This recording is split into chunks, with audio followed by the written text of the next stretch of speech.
Next, fathers, hug and kiss your sons. When I was a student at Dalhousie University, I did my first degree, I had the benefit of working as a proctor or a don. Anyone know what that is? I didn't know what it was, but to me it was really cheap housing.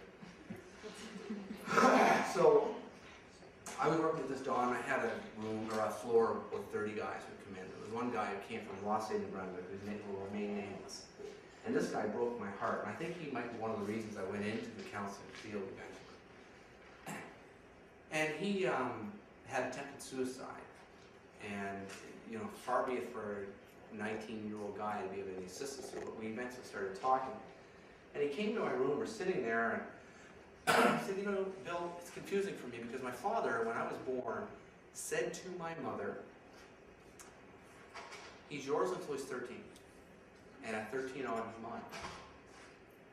And she said, what do you mean by that? Well, at 13, he's now my son, and I will groom him to be a man. This is a man who's worth a lot of money, an awful lot of money. And that's one of the reasons I won't tell you, because you might even know who that person might be. But I say this to you because he sat there and he said his father literally was hands off, didn't even engage me, walk in the house, and he'd be reading his newspaper. And at 13, the man literally went to him and he said, okay, son, now you're mine. Now I'm going to teach you how to be a man. And the guy said, you're a stranger to me. I don't know you. None of them.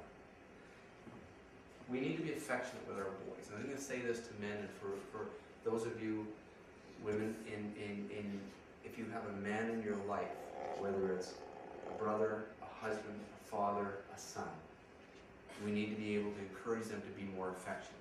And I am that way. I believe in it very, very much so. And when I wrote this story, I remember seeing my father-in-law and my brother-in-law meet at our house for the very first time 20 plus years ago. Janet and I have been married 24 years. And one of the things that I remember is that they hugged, or excuse me, they didn't hug, they just shook hands. That was it. And I thought, wow, that's kind of an unusual thing. And we hugged and we kissed in our house.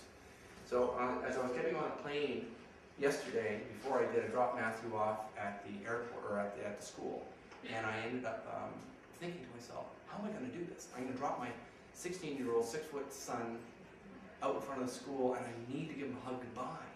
How am I going to do that?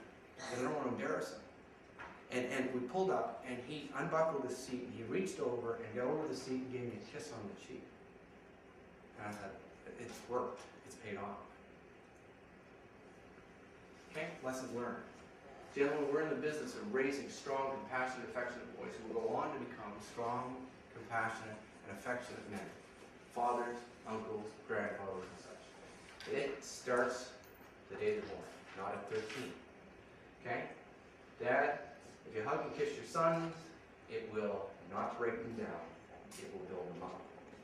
It will make them feel more confident. It doesn't create weakness, it creates strength. So we've got to get over that.